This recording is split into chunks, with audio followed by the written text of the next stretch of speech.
Is there anything more comforting than white chicken chili when it starts to get cold outside? No, there isn't. I live in Southern California, so it doesn't really get too cold, but this is one of my favorite recipes to make in the fall and winter months.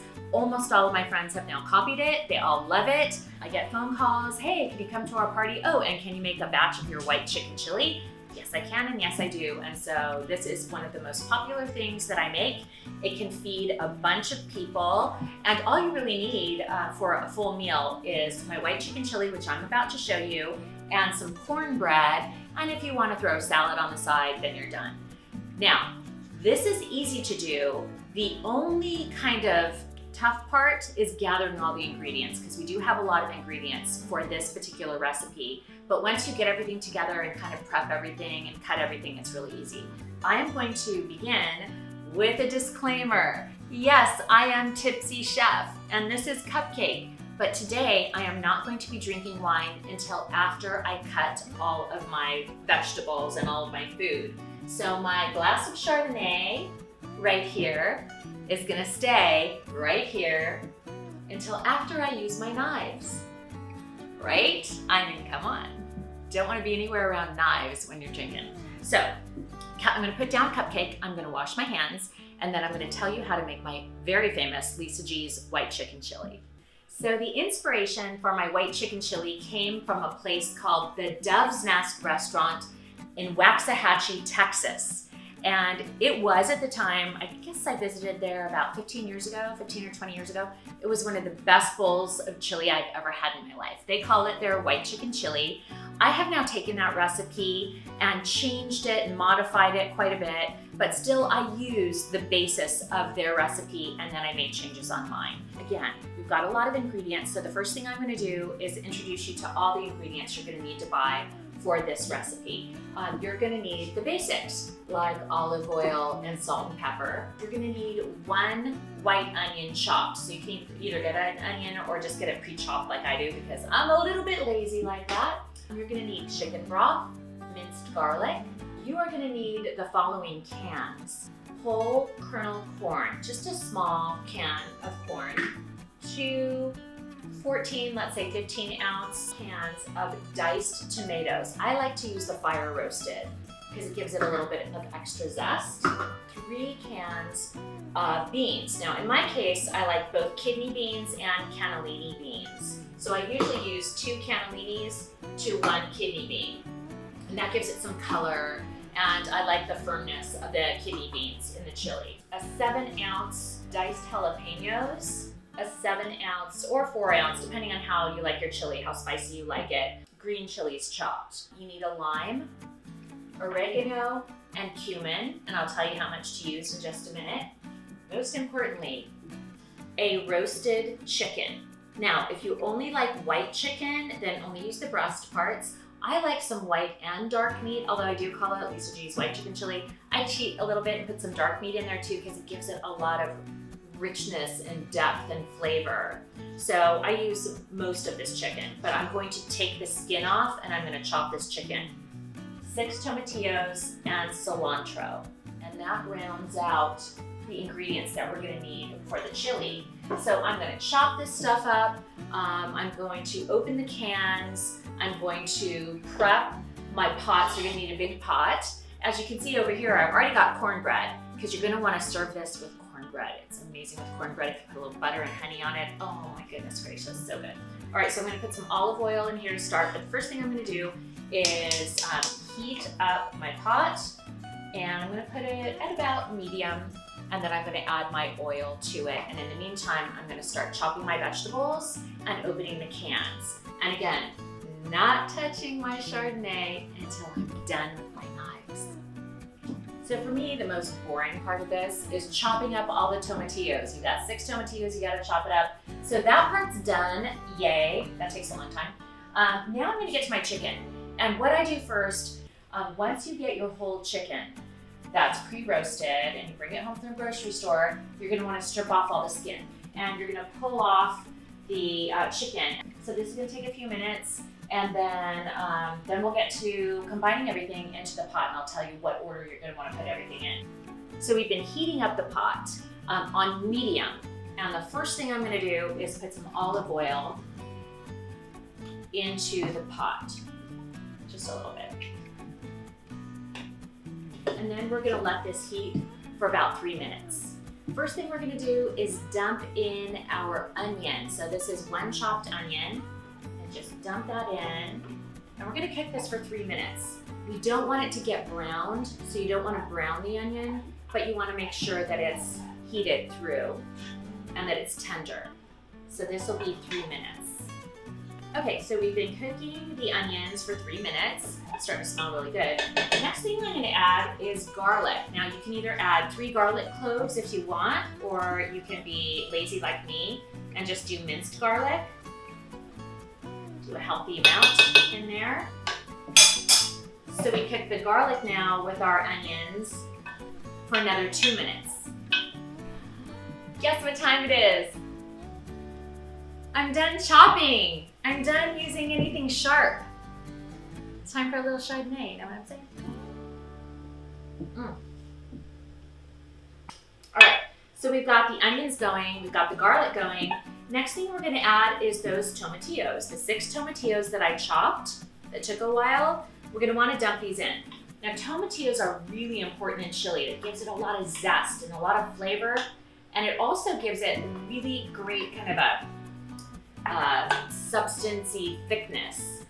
What you're gonna wanna do, though, is soften them up. So before we put the beans in and before we put the chicken itself in, we wanna give a couple of minutes for the tomatillos to get a little bit softer. They're never gonna get too soft, and they've got skin on them, so they've got like a little bit of a thickness to them, but we want them to soften up a little bit. So we're gonna put this in with the onions and garlic for a couple of minutes to kind of soften them up. The next thing you're gonna add are your canned tomatoes. Again, in my case, I added fire roasted chopped tomatoes.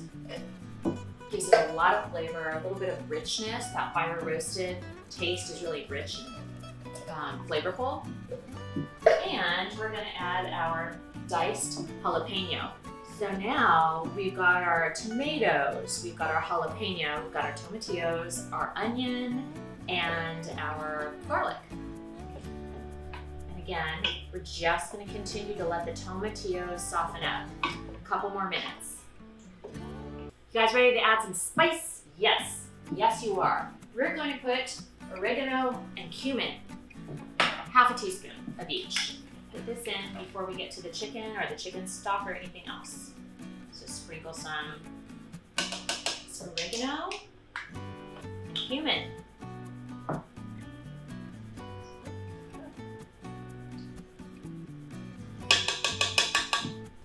Nice. Again, try to fold it all together here. All these spices in that tomatillo. At this point, I like to add some salt and pepper. Some ground pepper. Add some nice kosher salt. Dash. And again, we haven't even put the chicken in here yet, or the chicken stock.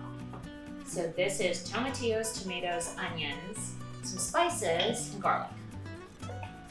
And we're still getting those tomatillos softened up. You can see why I like to serve this at Christmas. Got a lot of reds and greens in here. The next thing we want to add, because these need to get softened up a little bit too, corn. Dump that in there. And again, oh my gosh, this is such a pretty dish to serve. So colorful, greens and reds, and now bright yellow with the corn. So I think the tomatillos, let me check the tomatillo. Oh, so good. Okay, tomatillos are perfect. Now we're gonna add 2 cups of our chopped chicken, and this is the chicken we got that was already roasted. So it's got a really great flavor already. It's nice and tender. And I just chopped up 2 cups worth. Then you add 2 cups of chicken broth, chicken stock, right?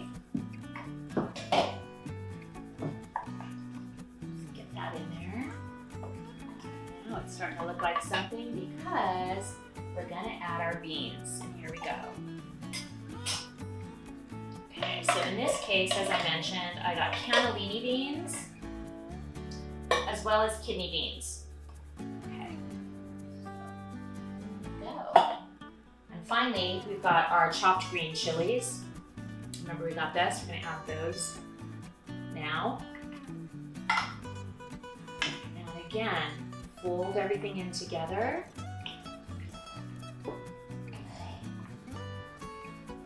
And we're still on medium heat. I've had this on medium heat the whole time.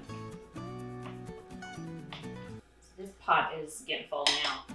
As you can see, this is gonna serve a big group of people, which is nice. And if you add a salad, cornbread, good to go. Okay.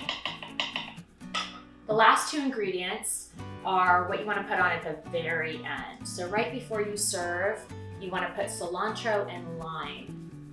Squeeze some lime juice in there. I have cilantro that I've rinsed. So I'm just going to take scissors, my kitchen scissors, and just chop some cilantro onto the top. I'm a cilantro girl. I like kind of a lot of it.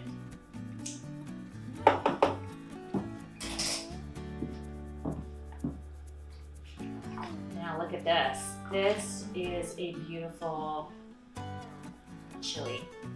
Colorful, healthy, gorgeous, really filling, and extremely flavorful.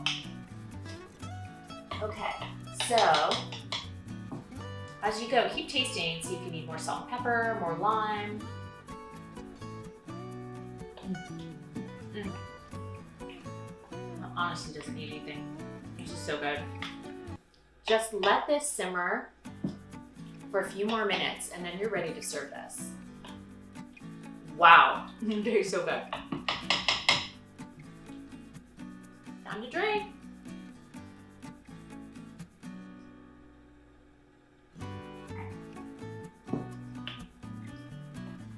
Our white chicken chili is ready. Oh my goodness.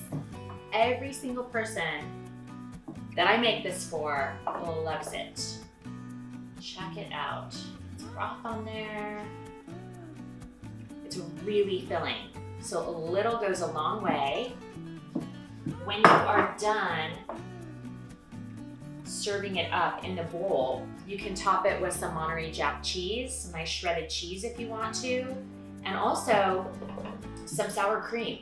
Sour cream is awesome on this because it cuts a little bit of the spiciness, but I like it just as it is. I don't think it needs anything else. But let me tell you, you serve this is gonna be a hit, believe me.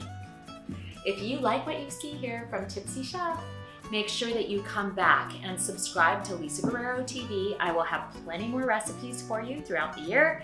And I also have other kinds of tutorials, art tutorials, beauty tutorials. I also have original product tests and investigations and Q&As. There's all kinds of fun surprises coming up. So make sure you subscribe today. Thank you for watching and I'll see you next time.